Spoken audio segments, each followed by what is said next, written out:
हमके आज भी वो दिन याद बा कि पवन सिंह जो है सलमान खान के मूवी जो सिकंदर मूवी है उसका ट्रेलर रिलीज होते हुए स्टेट शो पे सलमान खान के विरुद्ध यानी पवन सिंह ने उनकी मूवी को जो बोल दिया है एकदम गलत बोला कि इसमें तो पहले जैसा जो पहली वाली मूवी आई थी सिकंदर उसी का तो एक्टिंग इसमें भी कर दिया गया।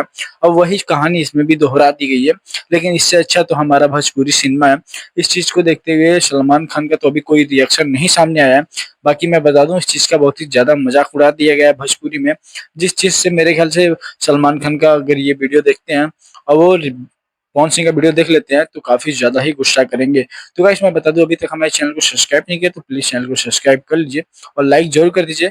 और अगर आप ट्रेलर नहीं देखे हैं, सिकंदर मूवी का ट्रेलर नहीं देखे हैं तो आप जाकर देख सकते हैं। सर्च कीजिएगा सिकंदर मूवी ट्रेलर, आपको एकदम दिख जाएगा एकदम टॉप पे ही। और काफी धांसू ट्रेलर आया है, उस हिसाब से देखा जा सकता है कि मूवी बहुत ही तगड़ी आने